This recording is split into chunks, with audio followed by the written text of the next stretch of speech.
국가직 9급 시험이 끝난 지 시간이 좀 지났죠. 제가 행정법 강의를 전업으로 하는 게 아니다 보니까 또 제 개인적인 여러 가지 또 보려놓은 작업들이 많이 있어요.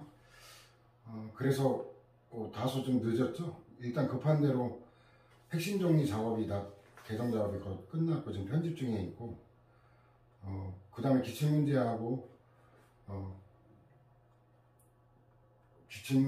또 강론 작업도 해야 되고 앞으로도 밀린 작업들이 좀 많이 있는데, 어쨌든 국가직 9급 금년도 시험 총평을 하자면 일단 눈에 띄는 거는 사례형 문제가 5문제 나왔죠. 지난 시험에서 2문제 사례형이 나왔고, 그 다음에 4년 전에 그때도 1문제 나왔고, 2, 3년 전에는 사례형 문제가 출제가 안 됐는데, 사례형 문제가 5문제나 출제되면서 그 사례형 문제에 익숙하지 않은 수험생들 입장에서는 좀 당황스러웠을 거다라는 생각이 들어요. 근데 좀 이따 같이 이제 문제를 여러분들과 함께 풀어볼 건데, 제대로 된 사례형 문제가 아닙니다. 이걸 뭐라 그러냐면 그 짝퉁 내지는 부진정, 형식적, 사이비 사례 문제다. 그러니까 사례 문제를 구성할 만한 그 능력 있는 교수, 실력 있는 교수가 들어가지 않았다라는 거예요. 그 다음에 나머지 큰 틀의 거는 예년하고 달라진 바가 없어요. 사례형 문제가 출제가 많이 됐다는 거 외에는 판례가 종전에 판례 문제가 순수하게 15문제 정도 판례로만 구성된 문제가 이것도 변하지 않았고, 그 다음에 이제 판례에다가 학설, 판례에다가 법률 결합돼서 어쨌든 판례가 포함된 문제가 종전에 평균적으로 19문제나 판례 문제가 나왔는데, 금년도에는 18문제로 오히려 한 문제가 줄었다라는 거. 학설만 묻는 문제가 예년에는 거의 출제가 안 됐거든요. 법률을 묻는 문제는 한 문제 정도 출제가 됐는데, 금년도에 판례를 제외한 2문제 중에 하나가 그 법률로만 구성된 문제, 또 한 문제는 학설 이론으로만 구성된 문제. 요게 특징이라면 특징일 거예요. 여기 이제 최근 5개년에 국가직 9급의 기출문제 분석 도표를 만들어 놨는데, 지금 그 주제별로 이거는 큰 의미가 없어요. 이게 눈에 띄는 차이는 행정행위가 옛날에 6문제 정도 나왔거든요. 근데 최근에 들어서 행정행위 출제 비중이 좀 떨어지고 있다라는 걸로 알 수 있고, 그 다음 페이지 가보면 그 행정과정의 법적 규율, 이거는 예년 출제 그대로예요. 주로 행정절차법, 정보공개법이 거의 한 문제씩 출제되고, 가끔 개인정보보호법이나 민원처리관법이 가끔 출제되죠. 행정의 실효성 학부수단은 옛날에 평균적으로 한 2문제 정도 출제되던 게 요 근래 5개년 연속 3문제 출제가 되고 있죠. 요게 이제 출제 경향이 많이 바뀌고, 손해정보는 그 이례적인 만큼 적게 났다가 금년도에 정상화된 거예요. 그 손해정보는 큰 틀로 손해배상하고 손실보상으로 되어 있죠. 그 각각 한 문제씩 나는 게 통상적인 건데, 이번에 그 흐름으로 돌아갔고, 심판은 뭐 꾸준하게 한 문제 정도 출제되고 있죠. 행정소송 문제가 예년에는 6문제 정도 났던 건데, 이것도 금년도에 2문제, 지난해도 2문제였죠. 자, 그럼 이거는 이제 큰 의미가 없어요. 왜냐면 이 종래 행정행위와 행정소송이 6문제씩 출제되다가 최근에 들어서 출제 빈도가 떨어지는 이유는 뭐냐면, 이 행정행위와 행정소송의 학문적 중요성이 떨어지기 때문이 아니라, 판례가 다양한 영역에서 다양한 판례가 출제가 아니라 쏟아져 나오고 있기 때문에 그 판례 중심으로 출제를 하다 보니까 지금 행정행위가 아닌 영역에서도 판례가 굉장히 많이 축적되고 있죠. 이거의 반영이고, 행정소송이 준 거는 뭐냐면, 행정소송 이외의 행정작용 1편 통론이나 2편 행정작용이나 3편 강제파투 실효성 학부수단도 결과적으로는 뭐냐면 소송 쟁점이에요. 결국은 그 행정작용의 분류가 뭐냐는 대상적 격과 관련돼서 논의가 되는 거죠. 처분이냐 아니냐. 결국 소송 문제. 그러니까 그 소송만 별도로 출제할 메리트가 이제 줄어든 거예요. 그 다양한 영역, 행정작용이나 이런 다양한 영역에서 판례가 굉장히 많이 판치되고 있기 때문에 굳이 소송만 종합적으로 묻지 않아도 판례만으로 구성될 수 있는 문제가 많다라는 얘기죠. 그 다음에 여기 도표에는 안 나와 있지만 금년도 출제 중에 좀 특별한 게 있다면 종전에 한 번도 출제되지 않았던 이런 판례들하고 최신 판례들이 상대적으로 많은 비중을 차지하고 있다는 건데, 이게 결국 눈에 띄는 차이는 뭐냐면 요즘에 5개년의 20문제 중에 보면은 그 2019년부터 판례 문제로만 된 게 13문제에서 15문제, 금년도에는 16문제나 차지했네요. 판례만으로 4개의 지문을 구성하는 게, 그 다음 판례 관련되는 걸 다 종합해보면 거의 19문제, 18문제 이 정도가 판례 문제예요. 그럼 결론은 뭐냐? 판례를 정복하지 않으면 그 행정법 고득점은 불가능하다라는 결론이죠. 근데 이 법률보다 판례가 많이 출제된다는 거는 수험생 입장에서, 물론 제대로 공부한 입장의 수험생이에요. 그 입장에서는 굉장히 쉬운 거예요. 왜냐하면 대부분의 판례가 이론적 배경을 갖고 논리적 배경을 갖고 있는 게 대부분이기 때문에 판례를 쌩으로 이론적으로 납득이 안 가서 쌩으로 외워야 될 이런 것들은 법률 쌩으로 외우는 거하고 연계하는 것까지 포함해서 5%를 넘질 않아요. 그럼 하여튼 판례만 제대로 공부하면 별다른 그 고민 없이 외우지 않아도 95점은 맞고 들어가는 거예요. 그 나머지 한 문제는 최악의 경우 찍어서 맞출 수도 있고, 그 쌩으로 외우는 판례가 있다 하더라도 그 4개 지문 중에 하나 정도, 이 정도 비중이기 때문에 정답 고르는 데는 지장 없어요. 그러니까 판례만 제대로 공부해도 100점 맞는 데는 지장이 없다는 거예요. 학설을 많이 출제할 때 오히려 난도는, 가장 어려운 난도가 학설, 이론 갖고 출제하는 게 가장 어려운 난도입니다. 그 다음에 학급 난도라고 평가하는데 법률 문제 쌩으로 물어보는 게 학급 난도이지만 수험생 입장에서는 엄청나게 짜증나는 거예요. 왜냐면 맥락 없이 외워야 될 게 대부분이거든요. 우리나라 국회 수준 알죠? 물론 이제 그 행정기본법이나 행정절차법 이런 것들은 교수들이 이제 주도해가지고 그렇게 하긴 하는데, 그 교수들이 실력 있는 교수가 꼭 들어간다는 보장이 없어요. 그 정치적 이해관계 연에 따라 들어가기 때문에 실력이 형편없는 교수가 들어가면 법률을 아주 벌레같이 만들어놔요. 이번 행정기본법 같은 경우도 그 제대로 된 입법이라고 평가하기는 대단히 어렵습니다. 행정절차법의 그 실체적 내용에 관한 거, 행정기본법이 그 새로 제정되면은 행정절차법 개정과 맞물려 가지고 행정절차법에 있는 이 실체적 내용을 다 삭제하고 행정기본법으로 통합시키고, 행정절차법은 순수한 절차법으로만 명칭 그대로 이런 식으로 입법이 동시에 진행됐더라면 수험생에게는 암기 부담이 적어요. 그런데 행정절차법의 실체법적 규정 내용도 그대로 있는 상태에서 행정기본법에 추가로 됐기 때문에 이게 정신없어요. 행정기본법에 어떤 게 있고 행정절차법에 없고, 또 반대로 행정기본법에 없고 행정절차법에 있는 이런 것들을 부터 쌩으로 다 외워야 되거든요. 암기 부담이 늘어나는 거예요. 그래가지고 지금 현재 추세가 계속된다면 수험생 입장에서는 굉장히 먹고 들어가는 거다. 행정법 100점 맞는 거는 일도 아닙니다. 판례만 제대로 독해만 할 줄 안다면, 물론 판례를 제대로 이해하려면 이론적 배경도 어느 정도는 알아야 되고 법률 용어에 관한 기본적인 용어들도 여러분들이 숙지하고 있어야 되는 그건 있는데, 그 정도도 하지 않는다면 수험생의 기본 자세라고 할 수가 없겠죠. 근데 왜 지난해에는 난도하고 제가 볼 때 총체적인 난도는 별 차이가 없어요. 또 거의 똑같다라고 저는 판단하고 있거든요. 그런데 왜 지난해는 어렵다 소리가 안 나오는데 금년도에 어렵다 소리가 나오냐? 지난해 선택 과목제에 있을 때 행정법을 선택한 친구는 행정법을 종전에 공부했던 친구들이죠. 그런 친구들의 입장에서 지난해 난도, 이거는 뭐 최하급 난도죠. 그러면 여기도 뭐 굳이 난도를 학급이라고 해야 되는데 5단계로 나누면 거의 다 최하급이에요. 이건 뭐 난도라고 하기가 뭐할 정도의 최하급 난도들이에요.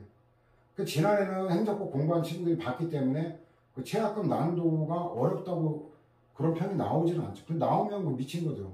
공부를 제대로 안 했거나 행정법이 어떤 특성인지 모르고 멍청하게 행정법을 선택하는 그런 경우 에는 어렵다 소리가 나올 수가 없어요. 근데 금년도에 어렵다 소리가 나온 거는 사회과목, 지난해까지 사회과목 공부했던 친구들이 이제 처음으로 행정법 공부하니까 기본 개념도 안 돼 있고 논리도 안 돼 있고 사회과목과 행정법 법 과목은 질적으로 다른 과목이에요. 양적으로도 그렇고 이걸 갖다가 사회과목 공부하듯이 그 마인드를 버리지 못하고 수행으로 암기하고 이런 식으로 두 문자 갖고 해결하려고 하는 그 저급한 공부 방법 때문에 어렵다는 걸로 나온 거지. 이건 거의 최악급 남들하고 보면 돼요. 냉정하게 얘기하면. 자, 왜 그런지 한번 이제 문제를 풀어가면서 제가 부연 설명할게요. 물론 이제 해설로 다뤄놓긴 했는데 제가 알고 있는 모든 거를 다 해설로 다 다뤄놓으면 양이 너무 많거든요. 그럼 강의를 풀 수밖에 없어요. 어차피 지금 기출문제도 작업하는데도 양이 만만치가 않아가지고 줄이고 있는데 그래서 그런 것들은 이제 강의를 통해서 풀어나갈 부분이다. 자, 1번 보면은 신뢰도 원칙에 대한 설명으로 옳지 않은 거였죠. 기본적으로 옳은 건지 옳지 않은 건지 이거는 저도 수험생 때 밑줄을 쳐가면서 정확하게 봐야죠. 왜냐면 저 같은 경우는 좀 경솔하면서 확신범 이런 게 있어요. 뭐냐면 옳지 않은 거를 옳은 거라고 보고 1번 지문에 옳은 게 나오면 2, 3, 4번 안 보고 그냥 확신을 갖고 1번을 찍어버려요. 그리고 저는 다시 두 번 보지도 않습니다. 확신 갖고 찍는 거는 무조건 맞았다. 이래가지고 멍청하게 틀린 경우가 가끔 있었는데 여러분들은 그런 실수를 되풀이할 이유가 없죠. 그죠? 그래서 옳지 않은 거하고 1번이 정답인 것 같아도 4번까지 빠른 속도로 확인하는 습관을 들이는 게 오류 실수를 줄이는 요령이 아닌가 싶어요. 일단 옳지 않은 거인데 지금 상투적인 거죠. 다툼 있는 경우 판례에 의한다. 이거는 뭐 굳이 다 달지 않아도 될 만큼 정형화된 패턴이다라고 생각하면 될 거예요. 자, 이 신뢰부 원칙은 일반법 원칙 중에 가장 판례가 많은 건 아니고 판례가 상대적으로 많은 편이면서 출제가 가장 많이 되죠. 왜냐면 이건 행정법의 주된 연구 영역이라고 그랬죠. 양적으로 가장 많은 거는 평등원칙이죠. 평등원칙은 뭐 수천 개 판례가 있죠. 근데 평등원칙은 주로 중시되는 영역이 헌법이라는 과목이기 때문에 행정법에서 신뢰보호 원칙 이게 출제가 많이 되는 거고 또 행정법에서 헌법과 달리 행정법의 주된 연구 영역이 부당결부 금지 원칙인데 그건 관련 판례가 너무 적기 때문에 전체적인 출제 비중으로는 적은 건데 그 부당결부에 몇 개 판례가 되지 않는 거에 비하면 출제가 많이 되고 있어요. 그 이유는 행정법의 주된 연구 영역이기 때문에 그렇다. 자, 1번 판례 보면 출제가 엄청 많이 됐죠. 건축주가 그로부터 건축 설계를 위임받은 건축사가 관계법령에서 정하고 있는 건축 한계선에 제한이 있다는 사실을 간과한 채 건축 설계를 하고 이를 토대로 건축물의 신축 및 증축 허가를 받은 경우 신축 및 증축 허가가 정당하다고 신뢰한 데에는 귀책 사유가 있다. 그래서 보면 이 신뢰보호 원칙의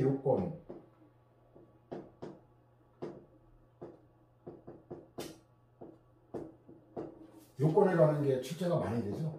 한계에 가는 거는 뭐 논점도 단조롭고 판례도 별로 많지 않아서 일단은 신뢰가 믿는다 타동사니까 목적어가 있어야죠.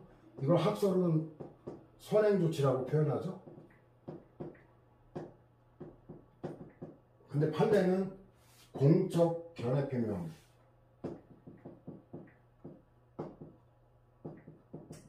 그래서 공적인 견해표명에 한정한다. 이래가지고 학설보다는 적게 인정한다고 좀 다소 비판을 받고 있는 부분이죠.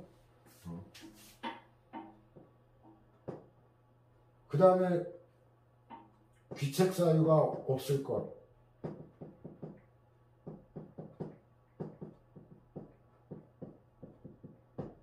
이 귀책 사유에 관한 게 의미할 게 일단은 귀책 사유가 없는 거는 이 부정행위에 한정하지 않는다라는 거죠. 부정행위에 한정하지 않고 그 악의 그 다음에 중과실 허위 사위 뭐 이런 것까지 다 포함하는 넓다라는 거고, 그 다음에 이거는 상대방만이 아니라 관계인, 수임인, 대리인까지 포함한다. 그러니까 상대방에게는 귀책 사유가 없더라도 얘 수임인, 대리인에게 귀책 사유가 있으면 상대방에게도 책임을 묻는다라는 거예요. 이런 법리는 그 형법으로 치면은 교사보험하고 유사하다고 보면 돼요. 뭐냐면 그 수임인, 대리인 시켜서 사기치고 뇌물 주고 증수뢰 같은 거, 증뢰죠, 뇌물 준 거, 뇌물 증여하다, 증뢰, 이런 거 직접 본인이 뇌물 주지 않고 수임인, 대리인 시켜서 뇌물 줘서 책임을 안 진다면은 처벌받을 사람 아무도 없잖아요, 그죠? 근데 이런 경우는 그 정범이라 그러죠. 범죄를 저지른 정범, 정범과 동일한 형으로 그 범죄를 사주한, 이거 교사범이라 그러는데, 교사범도 정범과 동일한 형으로 처벌한다는 이 법리하고 유사한 거예요. 그래서 지금 여기 지문이 수임인인 건축사, 그죠? 이 사안에서는 건축사였는데, 건축사의 과실을 상대방이 과실을 해서 신뢰보호를 인정하지 않았던 거죠. 그 다음에 그 믿고 어떤 행위를 했어야 이걸 처리보호라 그러죠. 처리보호. 다른 말로 하면 처분행위의 존재.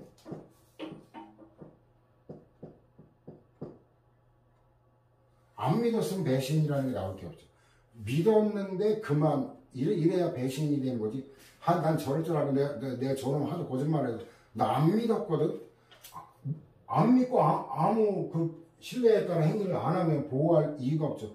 손해가 없으니까. 그 다음에 약속 지키면 문제가 없죠. 그래서 이게 배신행위, 쉽게 말하면 선행조치에 반하는 행정작용이라고 표현하는데, 쉽게 말하면 배신행위죠.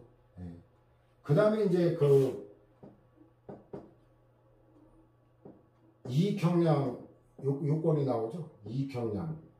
근데 이게 판례는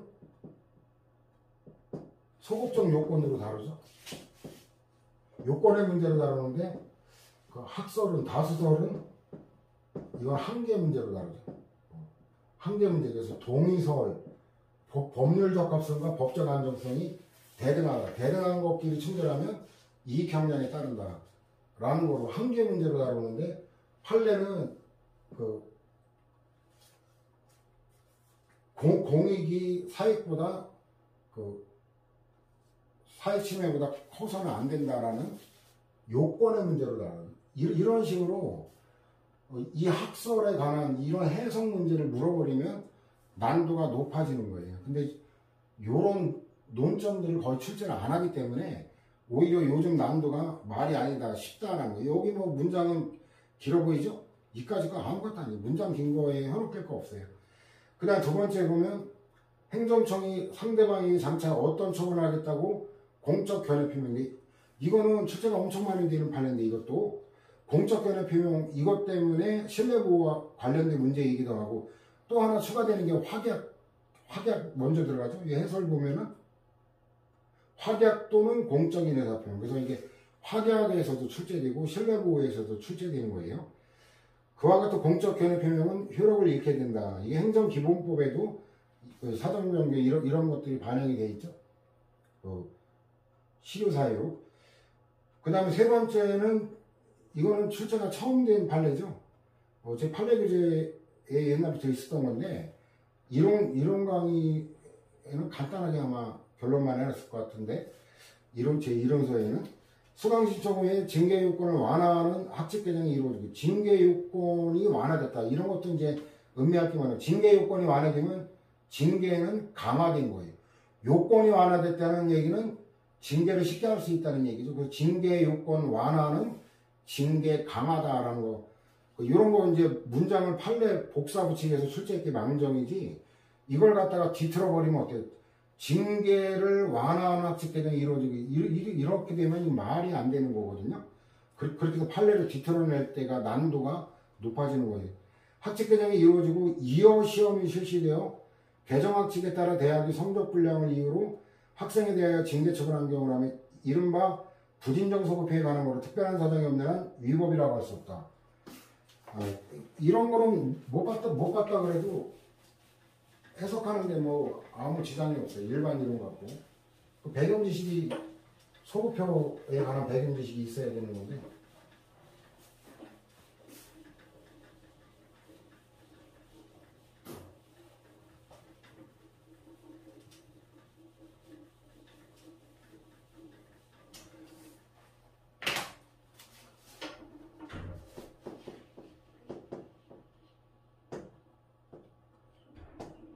소급표 허용 여부인데 일단 이거는 진정소급과 부진정인데 얘는 원칙적으로 안 되죠.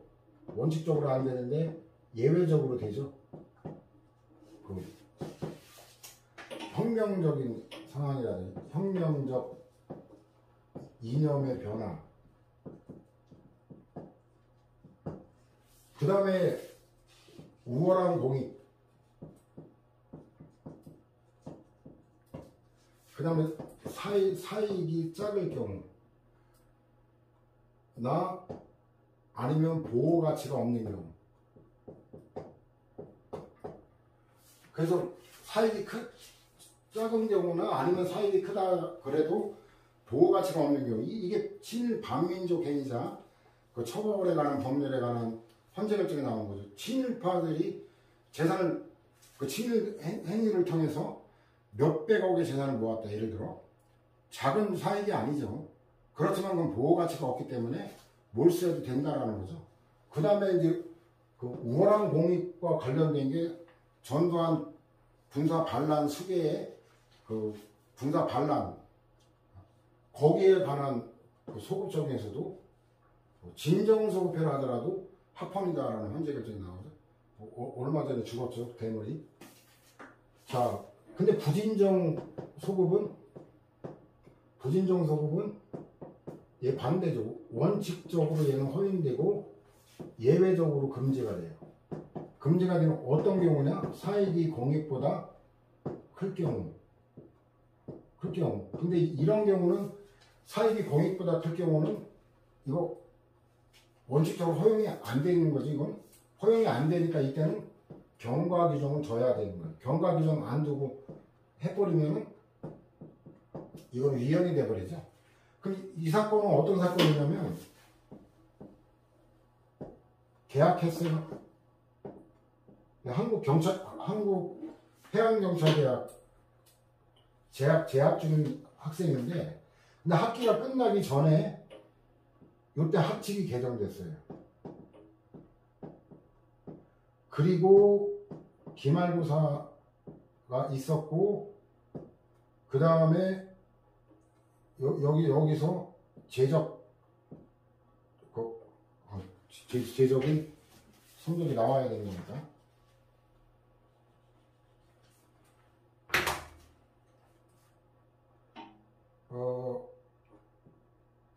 학기 말이라 할까? 그리고 나서 그 성적 처리 결과 제적당한 건데, 그러니까 이건 뭐냐면 계약은 했지만 아직 끝나기 전에 학칙이 개정됐잖아요. 그죠? 학기 말은 여기란 말이에요. 그러니까 시간이 이렇게 흘러가는데 이건 과거죠. 그러니까 소급이죠. 근데 여기는 현재와 미래죠. 그러니까 이거는 진짜 과거에만 적용되는 진정소급이 아니라 미래까지 포함하니까, 장래까지 포함하니까 부진정, 가짜 소급에 대해서 부진정소급이라고 하는 거죠. 그럼 이거는 딱 보면 어때요? 학기 도중에 이렇게 됐기 때문에. 그러면 그 한국해양경찰대학 학칙이 어떻게 개정됐냐면, 그 옛날에는 제재시험, 80점 미만이 되면 제재시험을 가능하게 했는데, 그 개정된 거는 제재시험을 못 보도록 한 거예요. 그래서 얘가 재시험까지 봤는데 80점 미만을 해가지고 결국은 어때요? 제재시험 그 기회를 주지 않고 제적했다라고 해서 다퉜던 사건이에요. 근데 이거는 어때요? 이거는 면학 분위기를 조성하기 위해서 징계 요건을 강화하고자 하는 공익상 필요가 이 한 명의 학생을 구제하는 이익보다 당연히 크다. 얘 같은 애 때문에 재시험까지 준 거예요. 그런데도 통과를 못한 애를 위해서 재시험까지 줘가면서 얘를 구제하는 이익이 더 크다. 정신 나간 소리겠죠. 그러니까 이거는 당연히 위법이 아니라 적법이죠. 허용되는 거고. 그다음 병무청 담당 부서의 담당 공무원에게 공적 견해 표명을 구하지 아니한 채, 자 아까 얘기했죠. 공적 견해 표명, 이건 공식적 권한이 있어야 된다는 얘기예요. 구하지 아니한 채 민원봉사 담당 공무원이 상담에 응하여 안내한 것을 신뢰한 경우에도 신뢰보호 원칙이 적용된다. 이건 틀린 거죠. 여러분들이 이 법률 용어에서 안내라는 거를 많이 의미해야 되는데, 왜냐면 그 사실행위에 가면은 안내자 이 말 나오면 다 법적 효과가 무관한 거고 다 처분성 부정되는 그런 거를 뭐라 정리하면 돼요. 그래서 이게 공적 견해 표명이기 때문에 얘는 그냥 그 민원봉사예요. 민원봉사. 그냥 담당자, 실무자도 아니고, 원래 이 관련되는 게 또 있죠. 신뢰보호 원칙에.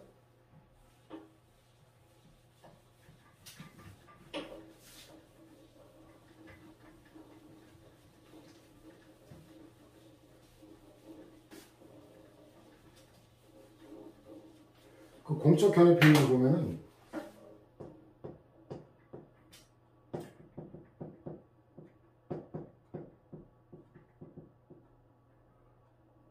판단 기준이라 할까요?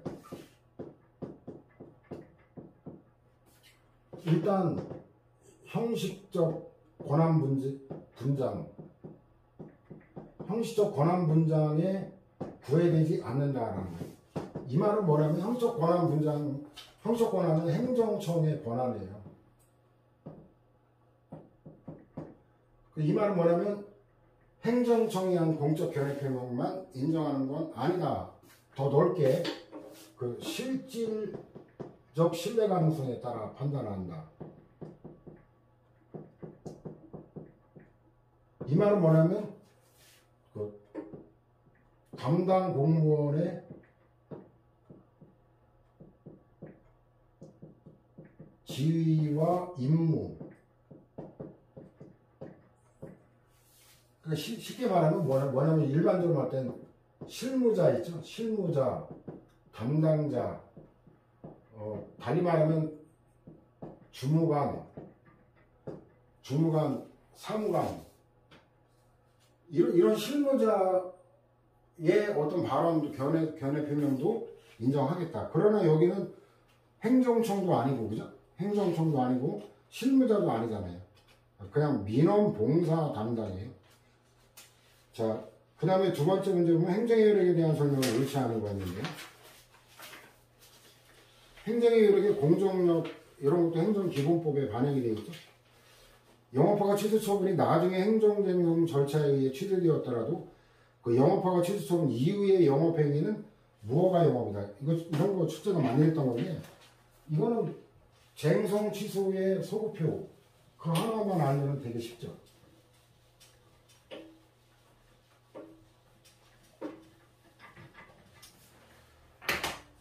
쟁송 취소, 직권 취소가 아니라 쟁송 취소가 갖는 소급표. 그러면 시간이 흘러가는데 영업허가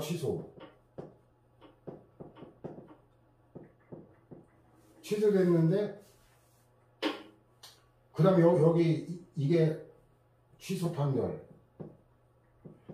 그럼 영업허가 취소된 이후에는 일단 무허가 영업이 되잖아요. 무허가 영업이 되는데 취소 판결이 나면 이 효력이 영업허가 취소 처분이 날 당시로 소급해서 미치기 때문에 그럼 무허가 영업이었던 게 이거조차 없어지는 거예요. 그러면 어때요? 처벌할 수가 없죠. 무죄 판결 이렇게 나오는 거예요. 이런 유형의 한 유형이에요. 자, 그래서 영업허가 취소 처분이 나중에 행정쟁송 절차에 의해 취소되었더라도 영업허가 취소 처분 이후의 영업행위는 무허가가 영업이다. 무허가 영업이었다가 취소 판결이 나면 소급표 때문에 어때요? 다시 무허가가 아닌 적법한 영업으로 되는 거죠. 그러니까 이게 틀린 거 정답이 됐죠. 그 다음에 이 판례 번호 보면은 93 도장에 도는 형사 상고심이기 때문에 형사 판례 무죄 판결난 거예요. 두 번째까지 재미있는 판례인데 이것도 아마 출제가 제 기억으로 처음인 것 된 것 같기도 하고 헷갈리네. 연령 미달 결격자. 그 당시에 자동차 운전면허 취득 가능 연령이 20세였는데 다른 사람 이름으로 자기가 나이가 안 되니까 자기 형의 이름으로 친형의 이름으로 교부받은 운전면허 이거 대리시험하고는 다르죠. 대리시험은 아예 다른 사람 시험을 대신 본 건데 이거는 명의만 형의 이름 빌렸고 실제 시험은 나를 위해 본 거예요. 이거는 운전면허는 당연무의가 아니고 취소 사항이에요. 따라서 공정력이 있기 때문에 취소되지 않는 한 유효함으로 연령 미달 결격자 운전행위는 무면허 운전에 해당하지 않는다. 이것도 마찬가지예요. 면허 취소됐는데 취소 판결 나면 일단 무면허였다가 취소 판결로 인해서 소급적으로 무면허 이게 효과가 없어지니까 역시 무죄 판결. 같은 1, 2번 같은 계열이죠. 그 다음에 세 번째 보면은 도시계획법상 원상회복 등의 조치명령을 받고도 이를 따르지 않은 자에 대해 형사처벌을 하기 위해서는 적법한 조치명령이 전제되어야 하며 이때 형사법원은 적법 여부를 심사할 수 있다. 이 형사법원의 문제니까 이론적으로 공정력, 국민에 대한 문제 효력이 아니라 국가기관인 형사법원에 대한 거니까 이건 구성요건적 효력이죠. 그러니까 효력 부인은 안 되지만 위법, 적법 여부는 심사할 수 있다. 맞는 거죠. 그 네 번째는 요거와 구조를 달리하는 거예요. 여기는 취소 판결, 행정소송이잖아요. 행정소송 판결이 먼저 나오는데 이거는 형사소송이잖아요. 형사소송이 늦게 나오니까 무죄 판결인 건데 이거는 시간이 달라요. 조세부가 처분을 취소하는 행정판결이 확정된 경우 부가처분의 이름은 처분시에 소급하여 효력을 잃게 되므로 쟁송 취소에 소급해죠. 확정된 행정판결은 조세포탈에 대한 무죄를 인정할 명백한 증거에 해당한다. 여기는 일단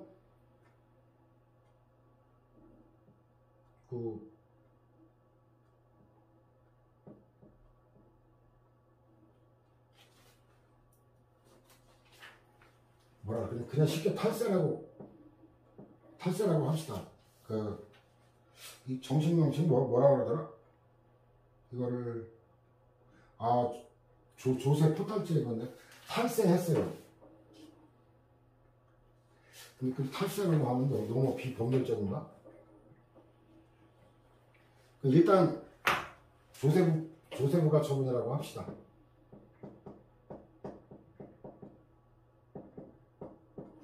근데 작정하고 세금은 안 냈어요. 근데 여기는 형사 판결이 먼저 나왔어요. 그럼 유죄 판결이 나왔을 거 아니에요. 이건 너무 성급한 거예요. 왜냐면 이 조세부가 처분이 유효하냐 아니냐에 따라 유무죄가 달라지거든요. 그러면 어때요? 행정법원의 판결을 기다렸다가 판결 내렸으면 이렇게 깔끔하게 무죄 판결 한 번으로 끝날 건데 멍청하게 쥐가 성급하게 하니까 일단은 이게 구성요건적 효력 때문에 유효하니까 형사소송 제기받은 법원이 형사법원이 이걸 갖다 구성요건적 효력 때문에 취소할 수가 없죠. 이걸 취소할 수 있는 거는 취소소송을 제기받은 법원의 배타적 관할이거든요. 민사소송이나 형사소송 제기받은 법원은 구성요건적 효력 때문에 취소할 수가 없습니다. 근데 행정법원에서 이게 뒤늦게 취소 판결이 나온 거죠.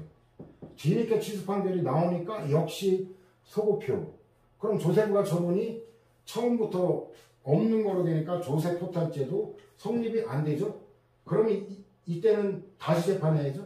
재심해서 무죄 판결을 뒤늦게 내려야 되는 그거예요. 여기 취소 판결이 먼저 날 땐 형사법원 한 번으로 끝났는데 여기 멍청하게 유죄 판결을 냈다가 재심까지 해서 무죄 판결을 내야 되는 사소 고생이죠. 머리가 나쁘면 몸이 고생한다고. 이게 바로 이거죠.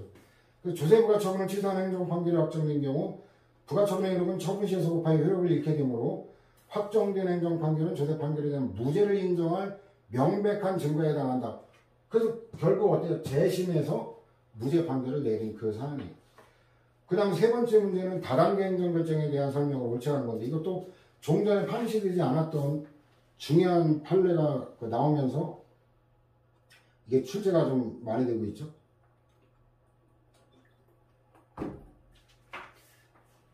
일본 판례는 출제가 앞으로 계속 많이 될 수밖에 없을 거예요.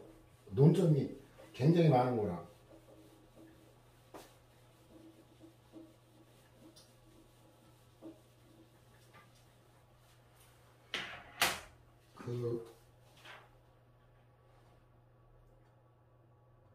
일단 한번 질문을 읽어보고 설명할게요. 공유재산 및 물품관리법에 근거하여 공모제한을 받아 이루어지는 민간투자사업 우선합성 대상자 선정행위나 우선합성 대상자 지위배제 행위에서 우선합성 대상자 지위배제 행위만이 항고소송 대상이 처벌해 나간다. 일단 이거 틀린 건데 이게 두 가지가 있는데 이게 그 광주광역시장 태양광 발전 사업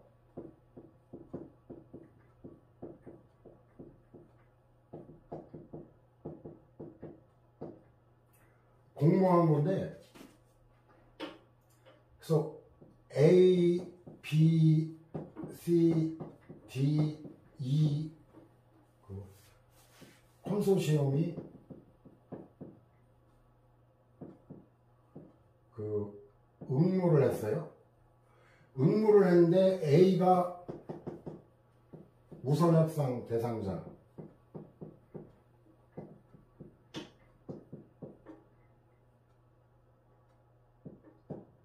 우선협상 대상자로 지정됐어요. 그럼 B는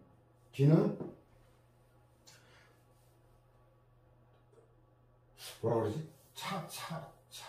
차순이야.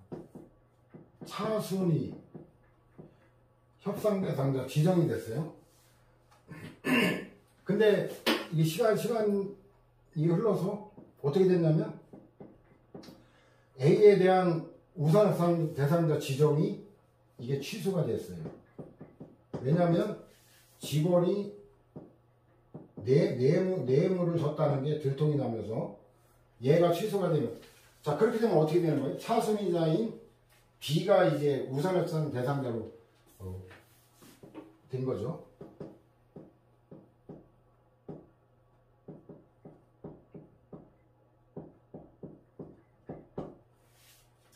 자 그래가지고 A가 우선협상 대상자 지정받은 이것도 처분이라는 거예요.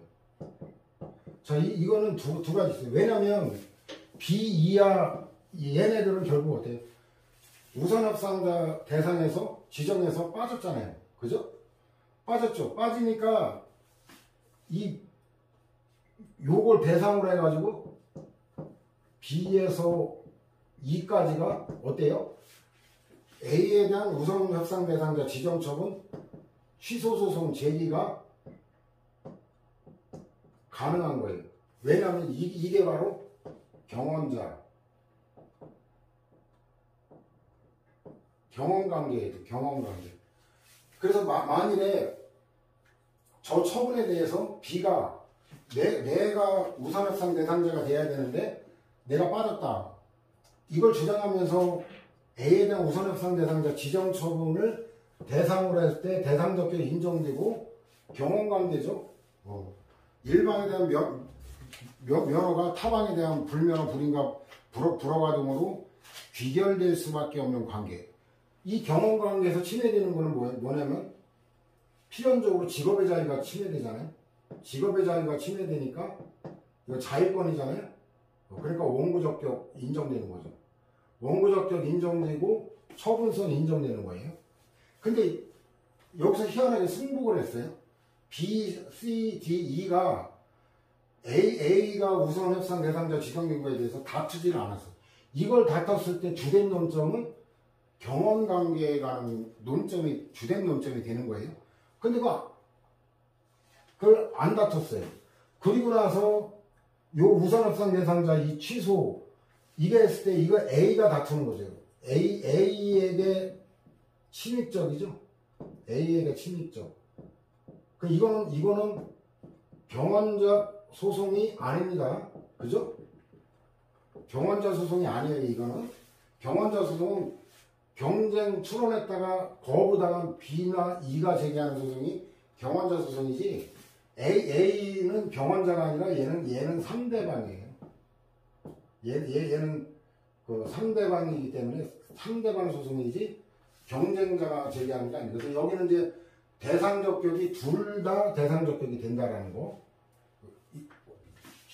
취소가 아니라 여기 배제, 그죠? 배제. 배제나 지정이나 배제나 둘 다 처분이 될 수 있어요. 다만 이때 누가 다투느냐? 원고는 대상자 지정을 다툰다면 B나 E 경원자들이 다투니까 경원자 소송이 되는 것이고, 그 다음에 이 배제 결정을 다투는, 이게 취소가 아니네요. 제가 순간 설명 잘못했는데, 배제 결정은 그 배제 결정의 상대방인 A가 다투는 거기 때문에 이거는 경원 관계가 아닙니다. 그래, 여기는 원고적격과 대상적격에 관한 논점이 있죠. 그 다음에 이게 본안에 가면은 청문 의무가 없다라는 거. 왜냐하면 그 법률의 규정이 없기 때문에. 이것도 알고 있죠, 여러분들?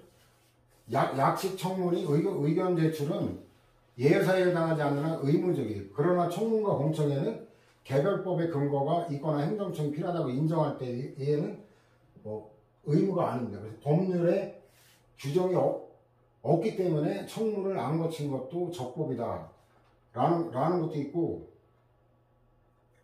이게 논점이 꽤 많은 거라 앞으로 출제가 꾸준하게 될 거다. 그래서 옳지 않은 거, 배제행위나 선정행위 둘 다 되는데 배제행위만 해당한다. 이게 틀린 거죠. 원자력 이거 맥락인 거죠.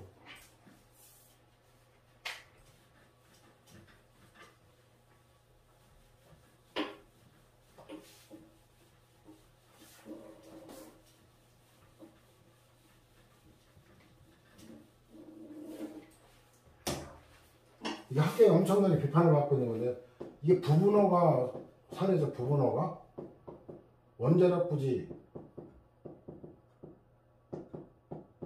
이건 부지, 입지 문제예요.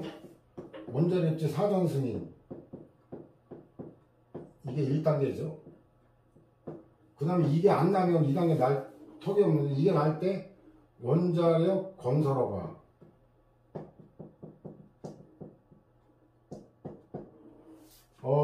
일단 둘 다 처분성은 인정돼요. 처분성은 인정되는데, 문제는 뭐냐면 협의의 소익에 관한 논점이죠.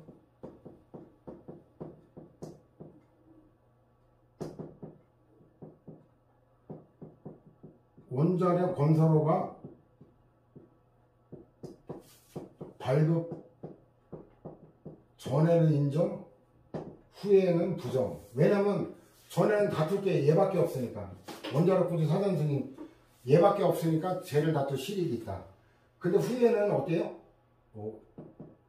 독립성을 상실한다는 거예요.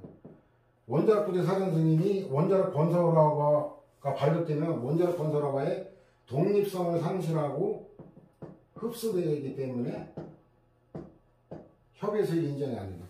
그럼 이거는 뭐냐면 이건 부분허가잖아. 원자력 건설허가 요건의 1요건이 부지예요. 부지의 요건이에요. 그래서 이건 부분허가인데, 부분허가가 독립된 처분이라고 해놓고 뒤에 가서 독립성을 상실한다. 이 대법원 판례가 같은 판례에서 독립된 처분이라고 했다가 독립성을 상실한다라는 모순되는 판결을 내려가지고, 이건 다양한 행정결정의 법리를 제대로 이해하지 못한 엉터리 판례다. 그 다음에 여기 원고적격에 관한 대상적격 2개, 협의의 소익 2개, 원고적격에 관한 거, 이것도 그 생명신체 침해로 인한 것도 인정했고, 그 다음에 원자로를 시키려면 원자로를 돌아서 열을 뺏은 이 뜨거운 물이, 이거 온배수라고, 온배수로 뜨거운 배수물이 바다로 흘러 들어가요.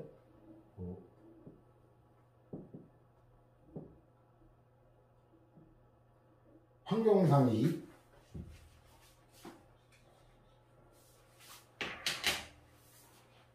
환경상 이익, 이것도 원고적격 해당합니다.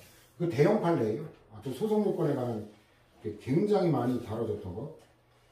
그래가지고 자, 이번 질문 다시 보면은 원자력법상 원자력이 관계시설의 부지사전 승인 처분 후 이게 부분허가죠.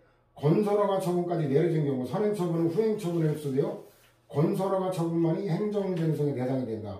엉터리지만 맞는 거예요. 이거는 공정거래위원회가 부당한 공동행위를 한 사업자에게 과징금 부과 처분한 뒤 다시 자진신고 등을 이유로 과징금 감면 처분한 경우 선행처분은 후행처분에 흡수되어 소멸함으로 선행처분의 취소를 구하는 선은 부적법하다라고 했는데, 이거는 저 핵심이 뭐냐면 자진신고예요. 자진신고. 요 판례 핵심은 자진신고.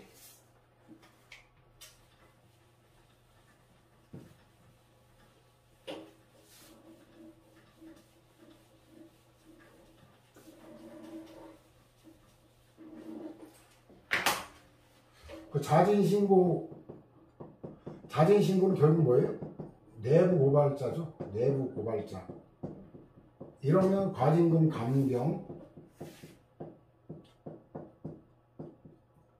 감경이 예정되어 있는 거예요.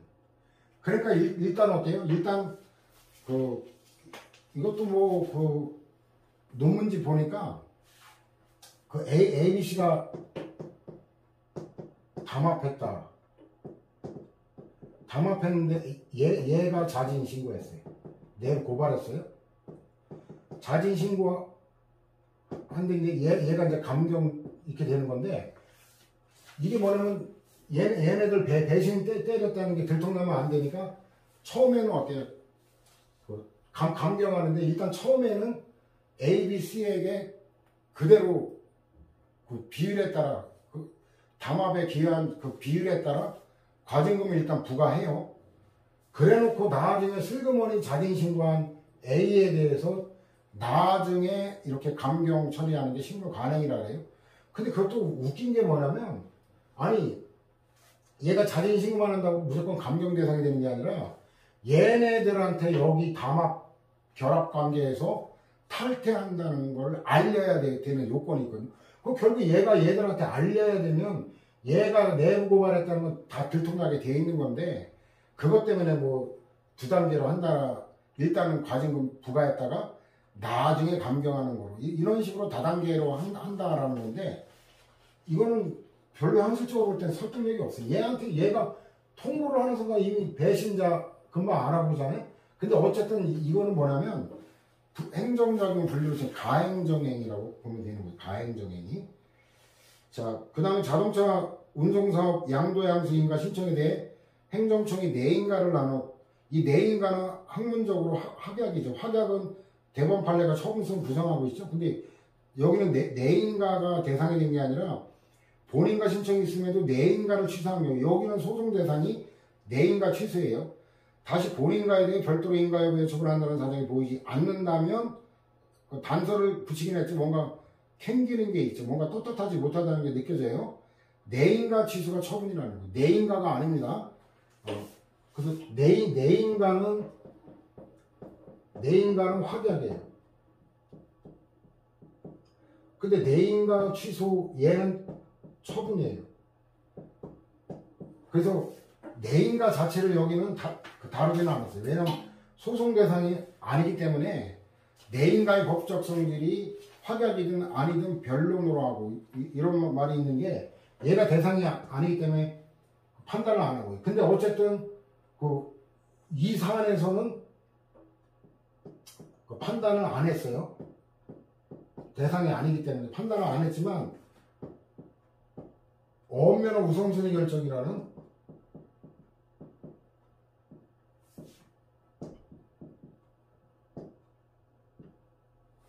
엄연호 순서대로 엄연을 발급하겠다. 이거는 처분이 아니라고 했어요. 자, 그래서 얘가 확약인 엄연호 우선순위 결정이 처분이 아니다 해놓고 확약의 취소가 처분된 거는 논리적 모순이다라는 거죠.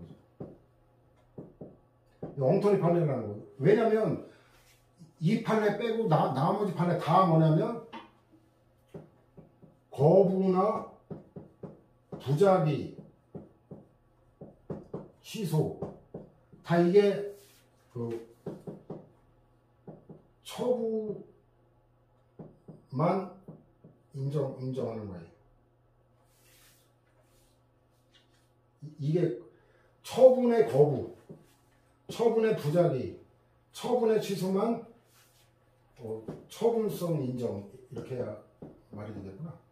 처분의 거부, 처분의 부작위, 처분의 취소만 처분성이 인정되고 처분이 아닌 거부, 처분이 아닌 부작위, 처분이 아닌 취소는 다 처분성이 부정돼요.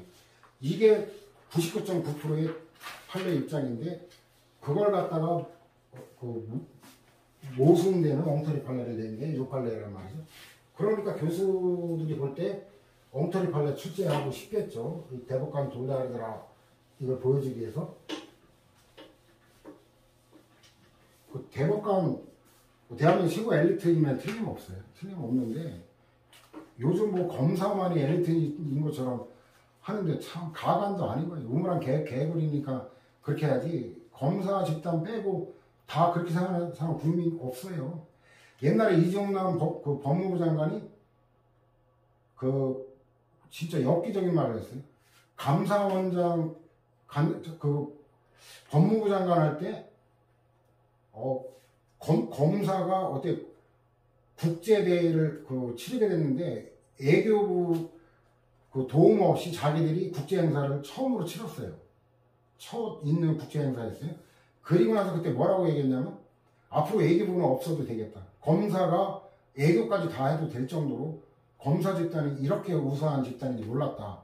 그래서 제가 그 기사 보고 참 엽기적이다 그랬죠. 아 진짜 멍청한 놈. 국제행사 쥐똥 많은 거 하나 겨우 치러놓은 주제에 무슨 애교의 외자도 꺼내지 말아요. 돌다리 같은 놈들. 그 우물한 개구리가 그래요. 무식한 줄도 모르고 그깟 동네 5일장 같은 규모의 그깟 국제행사 하나 치러놓은 거 같고 엘리트 지랄하고 앉았네. 병신 같다기보다는 뭔가 너무 좁은 거예요. 시야가. 근데 얘가 나중에 이제 감사원장 갔더니 뭐라고 엽기적인 말을 했는지 알아요? 감사원에 이렇게 엘리트가 있다는 걸 처음 알았다는 거예요. 검찰만 엘리트가 있는 줄 알았는데 감사원에도 엄청나게 뛰어난 엘리트가 있다는 걸 처음 알았다는 거예요.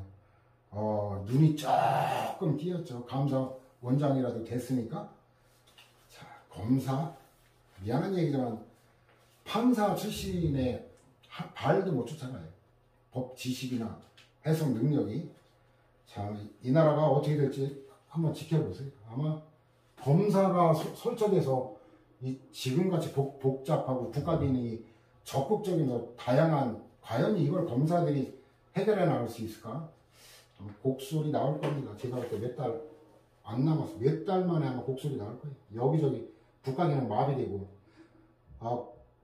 그래서 판사도 뛰어난 대법관 특히 엘리트 중에 엘리트인데 주눅들지 말라고 제가 얘기하는 거예요. 그 사람들도 사람이기 때문에 엉터리 판례도 제법 있어요.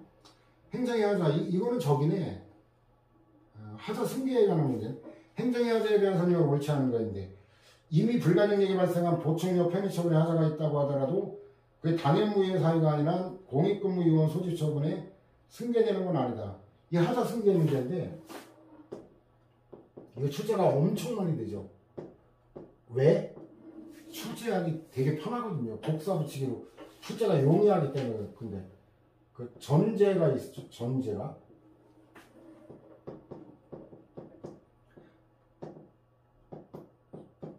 선행처분은 불가증력이 발생했어요.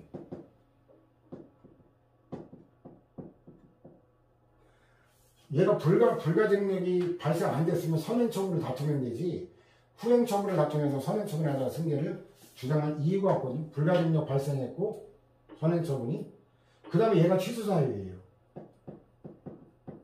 불가항력이 발생했다는 얘기는 취소사유이기 때문에 그렇죠. 이건 위법이죠. 어쨌든.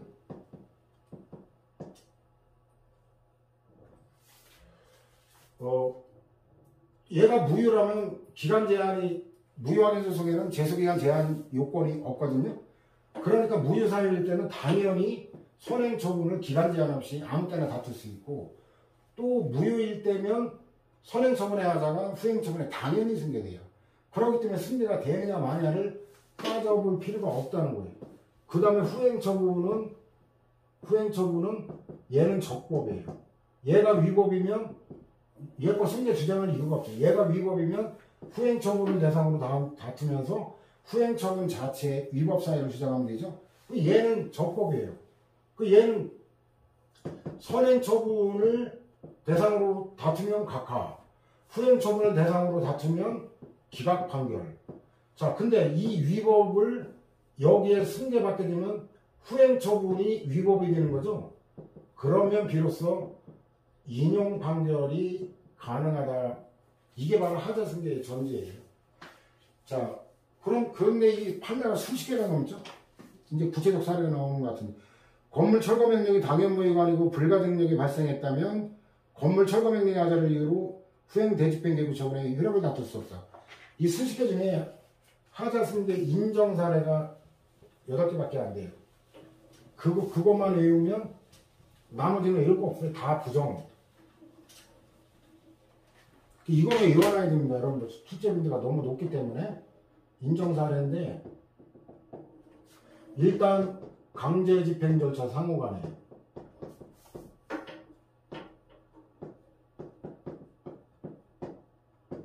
강제 집행 절차 상호간인데, 주의할 거는 강제와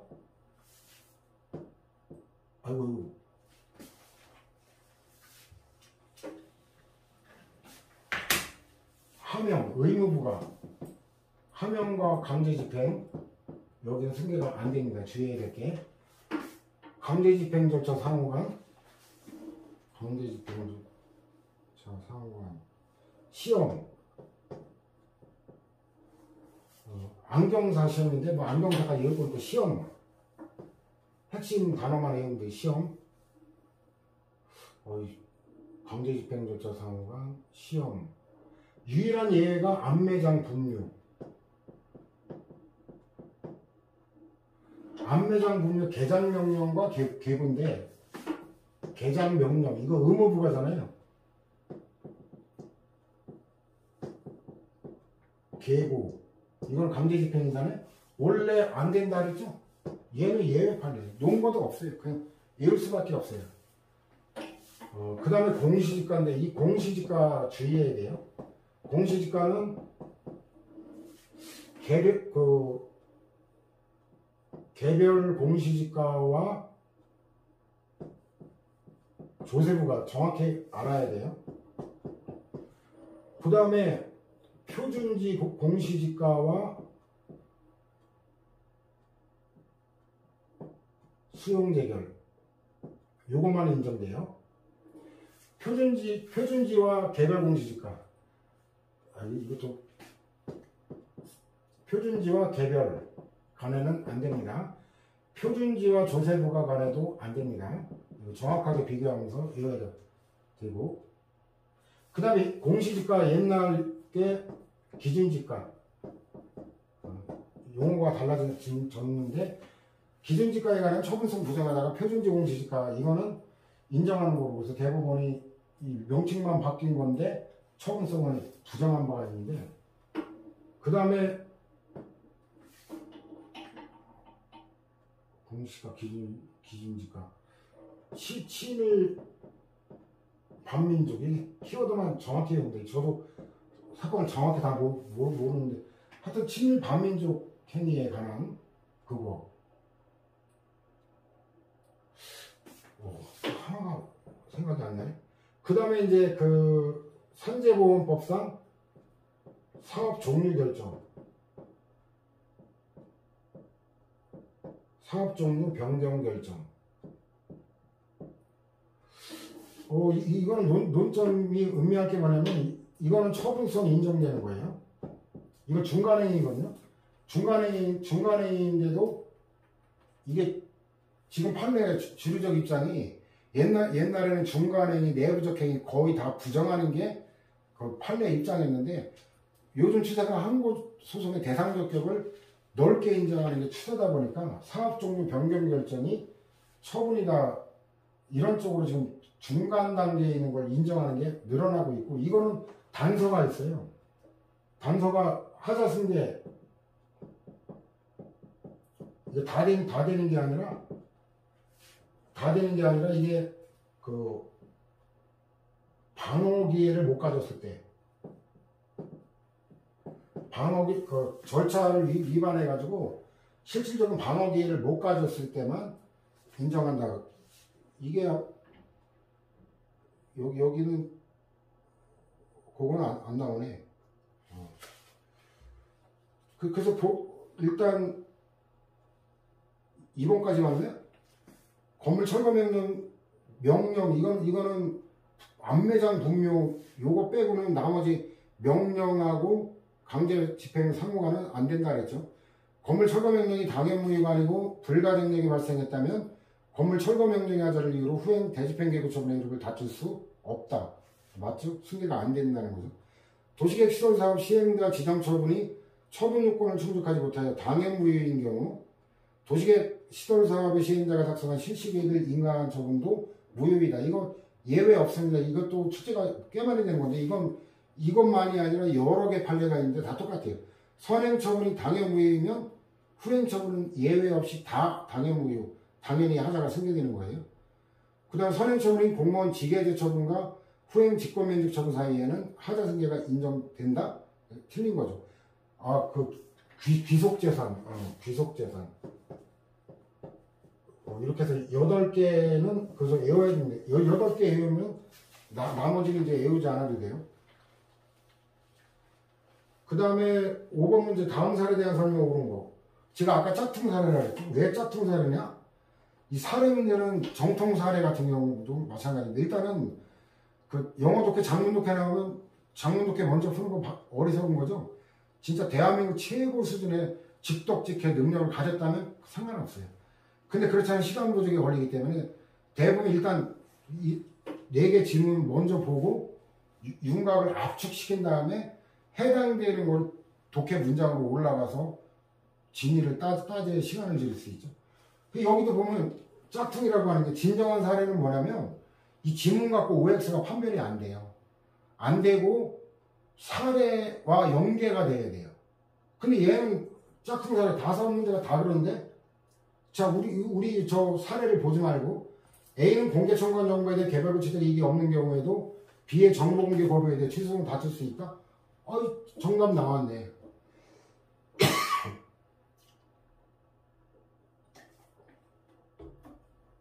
유일하게 모든 국민에게 다 자연인 법인 아닌 사단, 재단, 그 다음 설립 목적도 불문하고 하여튼 정보공개 청구했다고 거부당한 누구나가 다 원고적격이 인정되는 유일한 게 바로 정보공개 청구 소송이거든요. 그러면 이거 정답 나왔죠. 위에 사례 볼 게 없죠. 근데 정답 나왔다고 해도 경솔하게 정답을 확정하지 말아야 했죠. 두 번째 보면 A가 공개 청구한 정보에 대해 직접적인 이해관계가 있는 경우 이게 직접적 이해관계가 없는 경우가 일반적인 정보공개 청구잖아요. 그래가지고 충주시의 환경연합인가? 그 단체도 인정했죠. 그 일반적 정보공개 청구 소송이라 그래요. 그리고 헌재가 알 권리의 핵심은 개별적 정보공개 청구권이 아니라 모든 국민에게 인정되는 일반적 정보공개 청구권이라 그 판례도 출제가 됐죠. 그래가지고 직접적 이해관계가 있을 때는 더 말할 것도 없죠.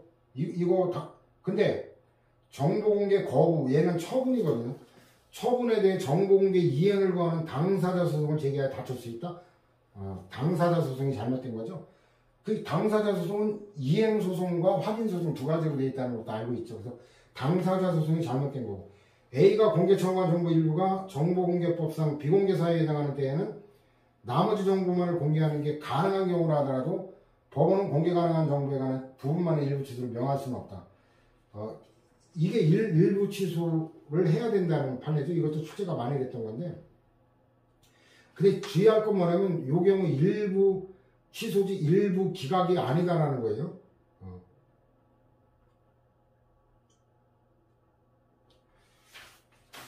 저것도 조금 기억이 헷갈리긴 하는데,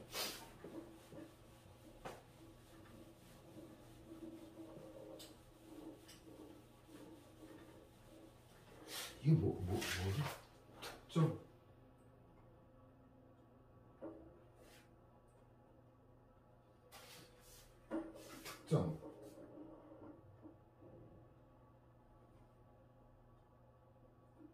특정 사건하고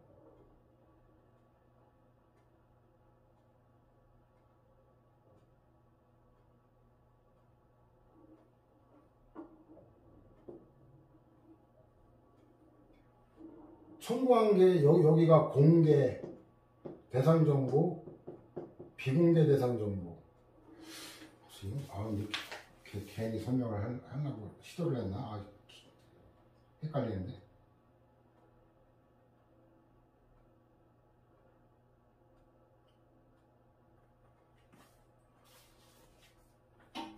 자, 이게 공개가 가능한 부분도 있고 사생활 침해 우려가 있는 비공개 대상 정보도 있다, 섞여 있다. 이럴 때 이때는 그 일부라도 공개해야 될, 이게 행정청의 공공기관의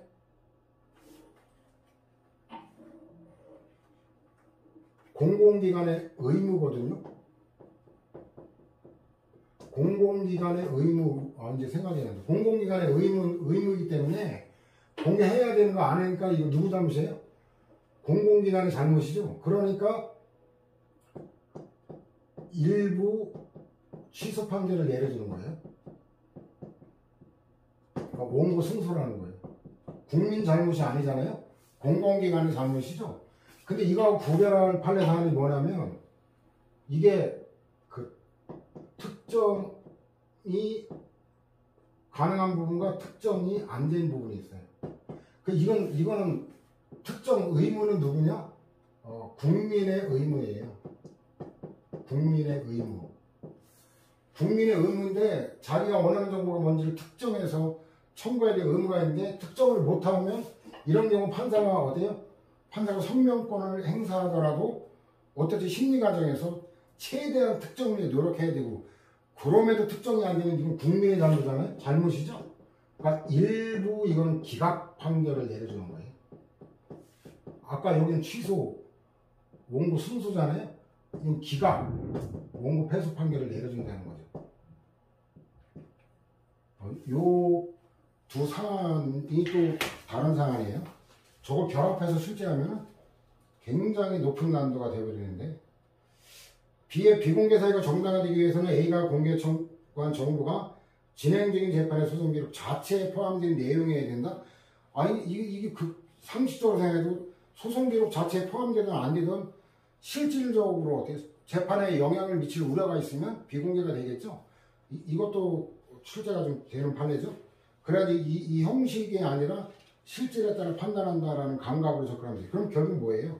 사례 위에 안 읽어도 4개 치면 OX 다 판단할 수 있죠. 이건 사례의 탈을 쓴 부진정 사례, 짝퉁 사례, 형식적 사례지 이건 사례 문제가 아닙니다. 자, 6번 보면 항고소송에서 수수법원의 판결에 대한 설명을 옳지 않은 거 있는데, 수소법원의 판결의 문제네. 행정처분의 취소를 구하는 데에서 비록 행정처분의 위법을 이유로 취소 판결을 받더라도 처분에 의해 발생한 위법 상태를 원상회복시키는 게 불가능한 경우에는, 불가능한 목적 달성이 불가능한 경우 원칙적으로 취소를 구할 법률상의 이익이 없으므로 수소법원은 소를 각하해야 한다. 당연하죠. 이거는 소송 요건이기 때문에. 그래도 원상회복이 불가능하고 목적 달성이 불가능한 경우나, 아니면 어때요? 아니면 그 권익 침해 상태가 해소돼서 얻고자 하는 걸 얻은 경우, 영업정지 처분의 기간이 지나가지고 영업을 다시 할 수 있게 된 경우, 이때는 침해가 해소됐기 때문에 이런 경우 원칙적으로 협의소의 인정이 안 돼요. 다만 다른 회복되는 법률상의 이익이 있을 때 그때는 예외지만, 두 번째, 해임처분 취소소송 계속 중에 임기가 만료되어 해임처분의 취소로 지위를 회복할 수는 없다 할지라도 그 취소로 해임처분일부터 임기 만료일까지 기간에 대한 보수 지급을 구할 수 있는 경우에는 해임처분의 취소를 구할 법률상 이익이 있으므로 수수법원은 본안에 대해 판단해야 한다. 이런 판례는 4개 판례가 있죠. 그 중에 유명한 게 급여 청구권은 공법상 권리거든요. 급여 청구권은 공법상 권리이기 때문에 급여 청구권이 인정되게 되면 그러면 어때요? 협의의 소익을 인정하는 거예요. 이때 해임 처분을 당했어요.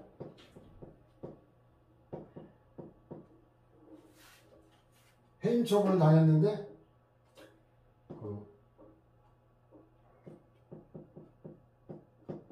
정년이 되니까 당연퇴직. 그러니까 얘가 신분을 잃은 게 해임 처분에 의해서도 신분을 잃었지만 이걸 취소해봐야 정년, 당연퇴직 이것까지 있기 때문에 결국 어때요? 결국 복직은 안 되는 거예요. 복직은 안 돼요. 정년까지 다 지났기 때문에 복직은 안 돼요. 그럼 일견 보면은 목적 달성이 불가능한 이런 상황인 것 같지만 요 기간 동안 이게 없더라면 이 기간 동안 급여를 받을 이익이 있잖아요. 그죠? 그래서 다만 얼마가 될지 몰라도. 그 다음에 이거는 지방의 의원, 인천광역시 서구의원했죠? 인천광역시 서구의원, 이런 경우인데 집행정지 인용한, 왜냐면 지방의 입법기가 다 끝나면 얘만 별도로 어때요? 별도로 의원 이거 인정은 안 돼요. 그러니까 집행정지 회복하기 어려운 손해 이것도 인정했고, 그 다음 마찬가지로 그 임기가 끝날 때까지 월정수당, 지방의 의원 같은 경우는 그 급여 아니고 이제 월정수당이라고 해서 말은 수당인데 이건 뭐냐면 실질은 급여예요. 옛날에 지방의 의원은 국회의원과 달리 그 무부수 명예직이었거든요. 그러다가 이제 지방자치법이 개정되면서 이제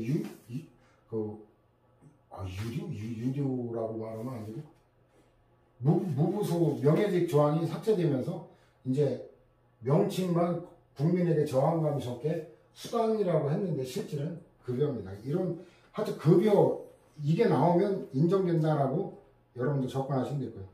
관할청이 농지법상의 이행강제금 부과처분하면서 재결청에 행정심판을 청구하거나 관할행정법원에 행정소송할 수 있다고 잘못 안내한 경우 행정법원에 항고소송 재판관할이 생긴다. 이 잘못 안내라는 건 아까도 얘기했지만 이건 법적 이유와 무관한 거라 그랬죠. 이거로 인해서 행정법원의 재판관할 이게 되는 게 아니죠. 그래서 여기는 의미할 게 뭐냐면 여러분들 그 이행강제금 부과처분 있죠.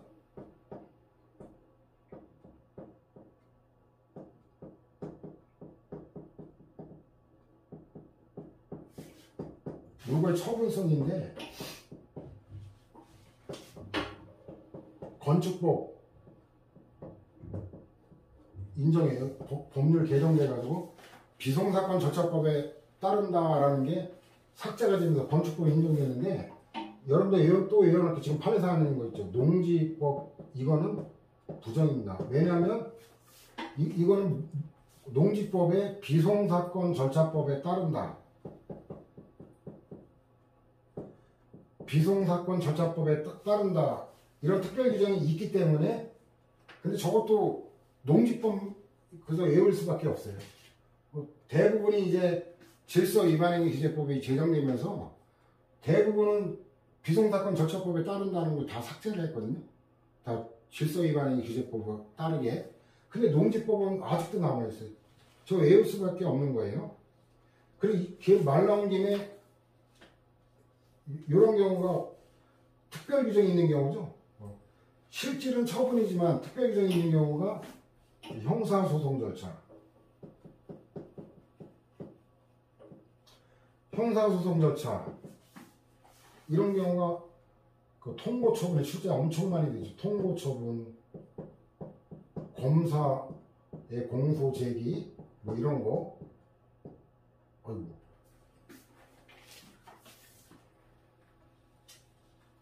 검사의 공소제기. 제가 칠판에 글씨 쓰는 게 엉망이죠. 중학생 글씨 같고 비행기 이륙하듯이 올라가고 하여튼 난리도 아닌데 제 제주가 그렇게밖에 안 되니까 여러분들 좀 이해를 해주시고, 그 다음에 네 번째는 원처분지 재결주의에 관한 논점이네. 행정소송법 19조에서 말하는 재결 자체의 고유한 위법이라. 고유하다는 얘기는 당연히 원처분에 없다는 얘기죠. 원처분에 있는 걸 나만 있어야 고유한 거지, 뭐 다 개나 소나 다 똑같은 걸 고유하다고 안 하죠. 원처분해 놓고 재결함에 있는 건데 여기서 함정이 들어가면 논란이 되는 건 내용이에요. 주체 내용 절차 형식 중에 내용에 관한 것만 빼자, 내용까지 포함하자, 이게 다투어지는 건데 내용까지 포함한다라는 걸 반드시 알아두면 될 거예요. 그 다음 행정법 관계에 대한 설명을 옳지 않은 거. 군인 연금 법령상 급여를 받으려고 하는 사람이 국방부 장관에게 급여 지급을 청구하였으나 거부된 경우 곧바로 국가를 상대로 한 당사자 소송으로 급여 지급을 청구할 수 있다. 옳지 않은 거. 정답은 나왔네.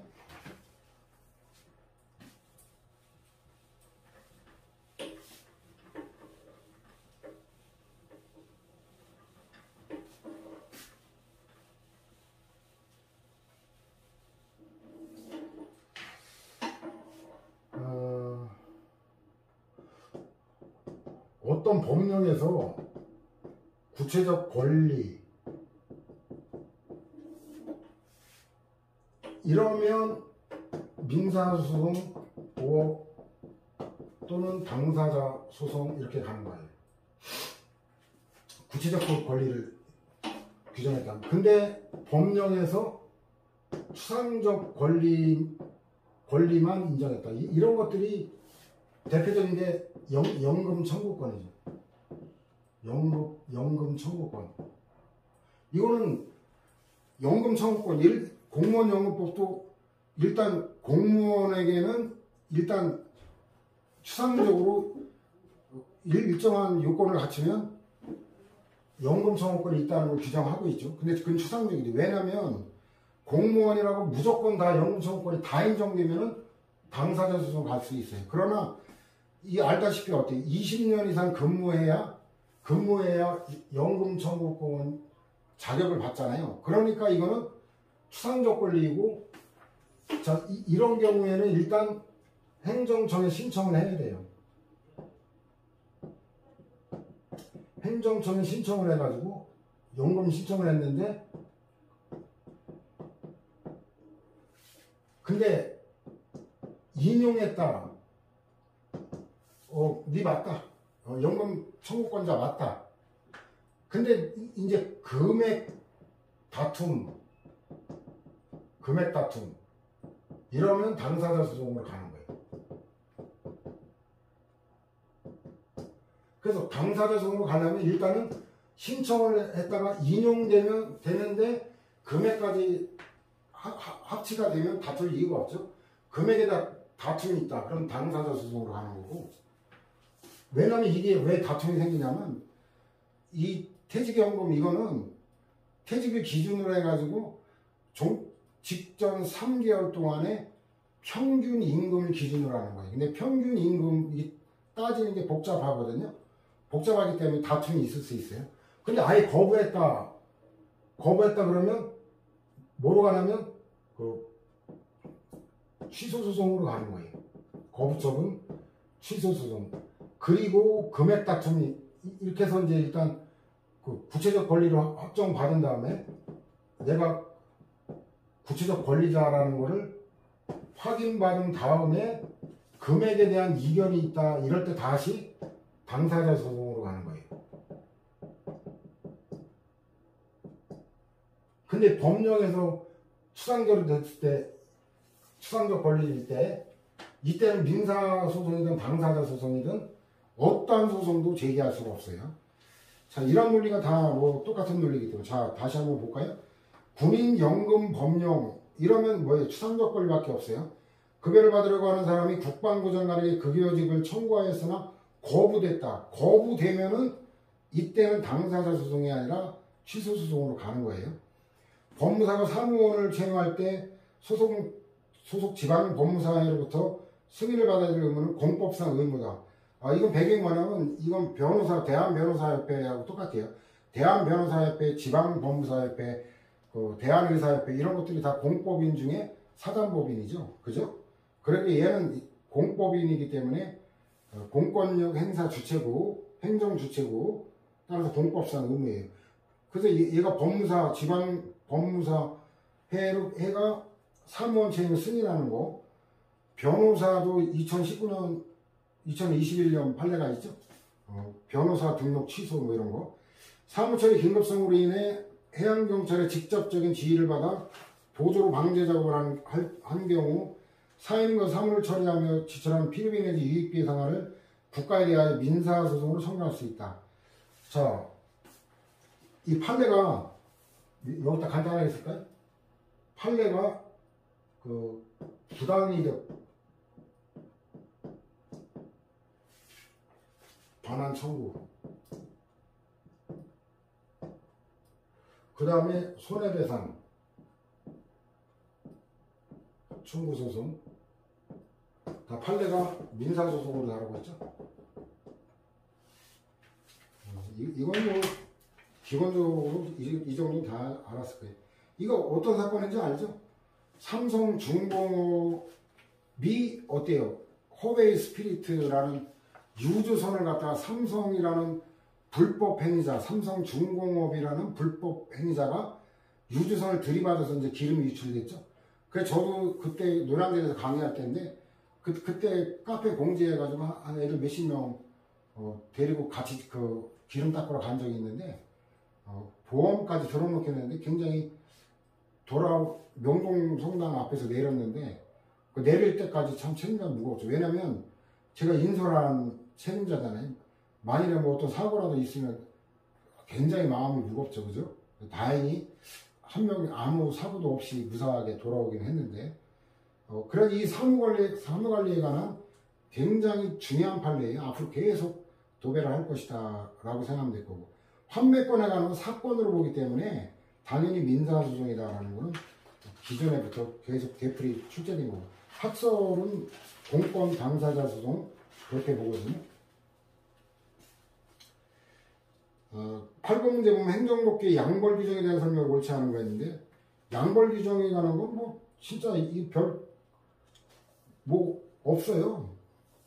어렵게 하나도 없는 거 아주 전형적인 그런 건데, 양벌 규정의 핵심만 알면 되는데,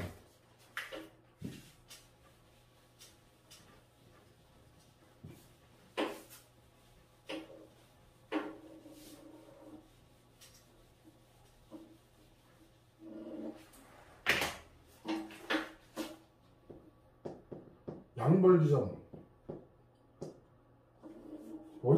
이거는 양쪽을 처벌한다. 쌍벌 규정이라고 그래요. 그 행위자 외에 법인이나 개인 사업자는 그 사용자라고 해야 되나?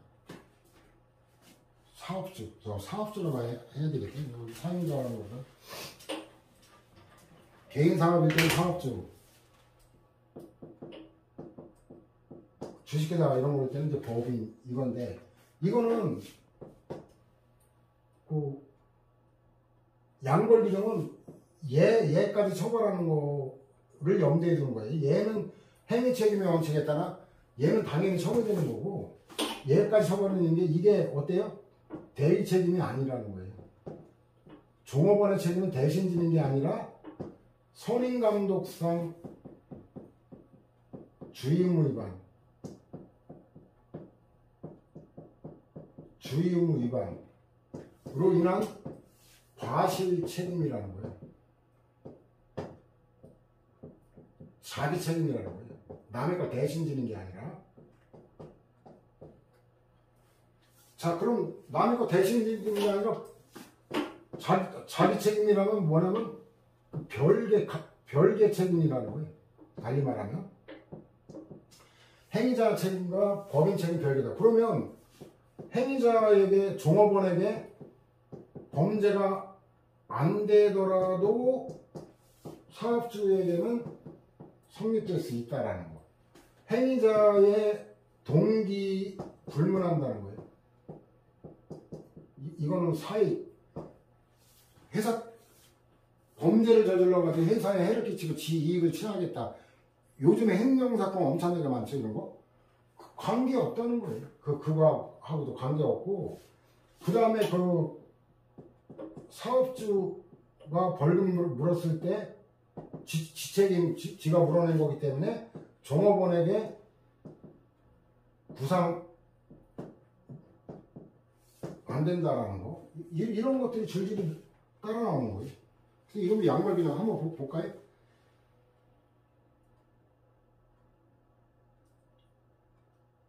이거 일본 판례는 전원합의체 판례인데, 이거는 아주 행위자 날벼락 맞은 사건. 양벌 규정은 행위자에 대한 처벌 규정인가 동시에, 이건 당연하죠.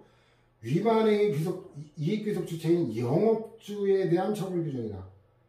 이게 종전에는 영업주만 처벌하는 거지 행위자는 처벌하지 않는다 그랬어요. 건축법상. 이게 교회는 제가 까먹었는데 어느 교회 관리인 사건이거든요. 그 행위자 처벌 안 하는데 이때부터 판례가 변경되면서 행위자까지 같이 처벌하는 거로 판례를 바뀌고, 이거 아마 처음으로 실제된 거예요. 굉장히 전원합의체 판례긴 하지만 최초 판례. 종업원의 범죄 성립이나 처벌이 영업주 처벌의 전제 조건이 되는 건 아니다. 각각 별개다 알면 당연히 해석이 되죠. 법인 대표자의 법규 위반에 대한 법인의 책임은 법인 자신의 법규 위반 행위로 평가될 수 있는 행위에 대한 법인의 직접 책임이다.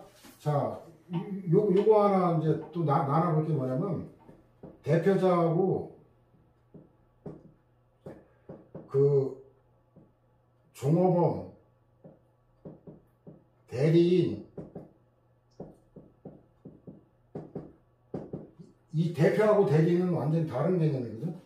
대표는 뭐냐면, 대표는 혼연일체예요. 왜냐면 법인이라고 하는 게 법적인 관념이지 어떤 유기체적인 그 생물체가 아니잖아요. 그러니까 결국 대표를 통해 하는 거, 이거는 혼연일체예요. 대표의 행위는 곧 혼연일체로 이건 법인에 귀속되는 거예요. 그러니까 이건 무조건 법인의 자기 책임이에요. 근데 이 대리인 종업원하고 법인의 관계는 혼연일체가 아니라 별개 주체예요.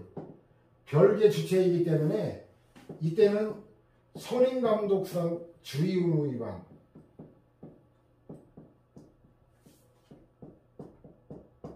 선임감독상 주의 위반이 있을 때만 법인 책임을 지는 거예요. 대표자의 행위는 바로 법인 행위이기 때문에 이건 뭐 선임감독이란 말이 들어가질 않아요. 바로 대표자의 행위가 바로 법인의 그 행위가 되는 거기 때문에. 그래서 뭐 양벌 규정에는 뭐 10개 몇 개 되지도 않아요. 그래서 이거는 공부가 제대로 했다면 이까지 거 양벌 규정은 뭐 답이 다 그냥 툭툭 튀어나오고 맞박 쳐주고 답이라고 서로 외치는 아주 쉬운 문제죠. 그 다음에 양벌 규정에 의한 법인의 처벌은 어디까지나 행정적 제재 처벌일 뿐 형벌과는 성격을 달리한다. 아니, 말도 안 되죠. 양벌 규정이 그 행정법 목차에 뭐로 들어가요? 행정 형벌과 목차에 들어가는 거죠. 형벌. 그 다음에 9번 과징금 부과 처분에 대한 설명을 옳지 않은 거였는데, 과징금 부과에 관한 거는 대부분이 다 재량행위예요. 부동산 실권리자 명의 등기에 관한 법률 빼고는. 독점 규제 및 공정거래에 관한 법률상 과징금은 법이 규정한 범위 내에서 그 부과 처분 당시까지 부가관청이 확인한 사실을 기초로 이리적으로 확정이 될 것이지, 추후에 부가금 산정 기준이 되는 새로운 자료가 나왔다고 해서 새로운 부가 처분할 수 있는 건 아닙니다. 이거는 뭐 부강으로까지 붙였던 것 같은데, 제가 기억으로는 이건 침입적이잖아요. 알다시피 침해 행정에는 법적 근거가 반드시 필요하다. 법적 근거 없기 때문에 안 된다는 얘기고, 영업정지 가름에 부과되는 변형과징금이라 그러죠. 이것도 재량이에요. 하여튼 과징금에 관한 건 대부분 재량이에요. 가진금 행정상 제재금이고 범죄된 국가형벌권의 실현이 아니므로 행정법규 위반에 대해 벌금 이외에 가진금을 부과하는 것은 이중처벌 금지 원칙에 위반되지 않는다. 이것도 두 가지 사람을 외우면 나머지 수십 개는 외우지 않아도 그냥 다 몰아정리하면 되죠.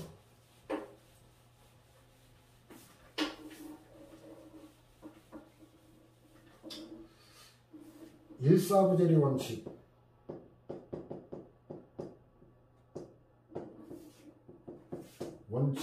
위반. 이 말은 달리 말하면 병과할 수 없다라는 얘기죠. 자, 일단 논란이 없는 거 행정형벌과 그 형사벌. 이거는 그 사형, 무기, 징역, 금고, 그 자격상실, 자격정지, 벌금, 그 구류, 과류, 몰수, 요런 똑같은 벌이에요. 이건 논란 없이 위반입니다. 근데 논란이 되는 게 뭐냐면 행정형벌과 질서벌이에요. 이거 질서벌은 과태료잖아요. 과태료인데 이거는 다수설하고 판례가 달라요. 다수설은 분류중시예요. 분류중시해서 위반 인정하는 거예요. 같은 행정벌 아니냐? 행정벌에 행정형벌도 있고 질서벌도 있잖아요. 같은 행정벌을 부과한다 이런 논리인데 제가 볼 때는 별 설득력이 없어요. 대법원 판례인데 얘는 실질을 중시해요. 아니 형벌하고 과태료하고 어떻게 이게 같냐? 그러니까 병과에도 위반이 아니다. 헌재는 참 명확하게 입장을 안 밝힌. 일단은 병과 병과가 가능하긴 하지만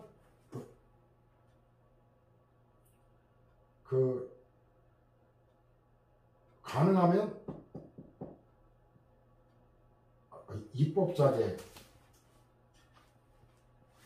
자제가 바람직하다. 입법자에 대한 권고를 하고 있죠. 위헌은 아니고 위헌 소지가 있으니까 자제함이 바람직하다. 가능하면 병과하는 법률을 만들지 말도록 국회에다가 권고하는 거예요. 그래서 이런 거를 이제 입법 권고라고 하는데 이거 구속력은 없어요. 말 그대로 권고기 때문에 뭐 헌재가 권고한다고 국회가 입법권 남용의 소지가 있기 때문에 자제가 바람직하다고 해도 권고이기 때문에 기속력은 없어요. 그 다음에 네 번째 거 이거 안 외울 수가 없죠. 유일하게 명의신탁 부동산 실명법상 명의신탁자에 대한 과징금부가 얘만 기속행위. 이거는 외우지 않으면 안 돼요. 그래서 이런 강의에서도 얘기하지만 행정처분은 행정청의 권한이기 때문에 기본적으로 재량행위예요. 그러니까 판례상 기속행위라고 하는 것만 외우면 돼요. 그래서 재량이 원칙이기 때문에 10번 행정상 손해배상에 대한 설명을 옳지 않은 거였는데 국가배상 청구권의 소멸시효 기간은 지났으나 국가가 소멸시효 완성을 주장하는 게 신의성실 원칙에 반하는 권리남용으로 허용될 수 없어 배상 책임을 이행한 경우 국가는 원칙적으로 해당 공무원에 대해 구상권을 행사할 수 있다. 이거는 뭐 너무 쉬운 거죠. 왜냐면 이 구상권, 공무원에 대한 구상권은 고의 또는 중과실, 이건 이례적인 거지 통상적인 게 아니거든요. 고의 또는 중과실이 있을 때만 구상권을 행사할 수 있다. 이건 헌법에는 규정이 없고 국가배상법에만 규정이 있다는 것도 출제가 됐고 정답은 바로 나왔는데 공무원이 관계법령 해석이 확립되기 전에 어느 한서를 취하여 업무를 처리한 것이 결과적으로 위법하더라도 처분 당시 그 이상의 업무 처리를 성실한 평균적 공무원에게 기대하기 어려웠던 경우라면 원칙적 공무원의 과실을 인정할 수 없다. 일반 공무원이 이렇죠. 그럼 검사는 어떨까요? 법률 전문가라고 하는 검사로 주어를 바꿔버리면 어떻게 될까요? 결론은 똑같습니다. 왜냐하면 형사소송에 관한 판례가 비일되지 못하고 의의가 있을 수밖에 없는 게 없을 수 없는 게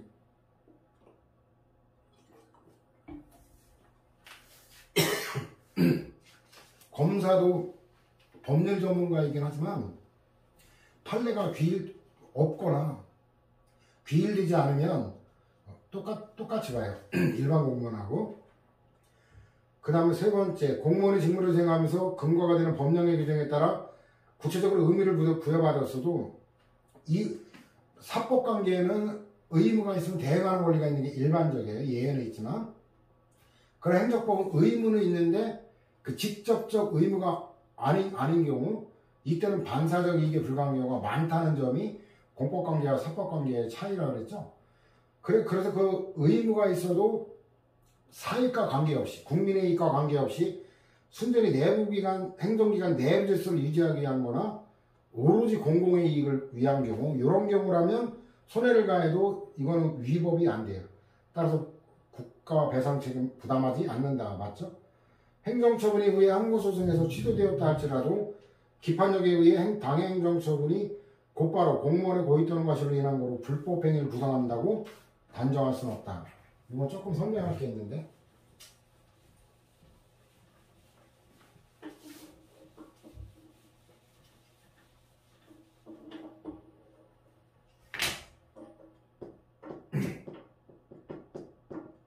기판력인데 이 기판이라는 게 한자를 쓰자면 임의기자예요. 임의기자.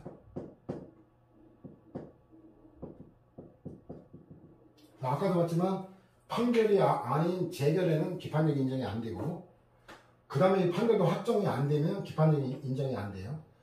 근데 이게 취소 소송에서 기판력이 일단 취소 판결이 내렸다. 취소 판결이 내리면 이거는 위법이 확정되는 거예요.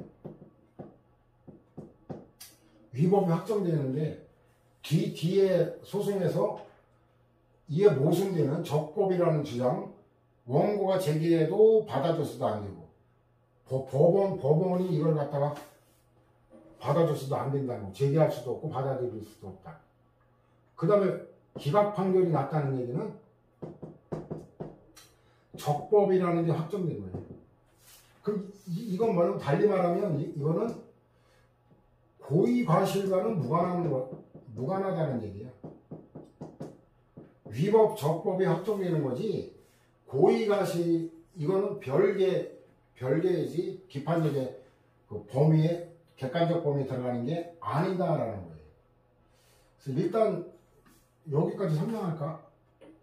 그, 국가배상과의 관계가 좀 복잡하긴 한데, 그건 시간도 좀 지났고 복잡하니까 그거는 뭐 지금 이런 강의가 아니기 때문에 이 정도로 일단 마무리하고 시간상 잠깐 또 쉬었다가 진행하도록 합시다.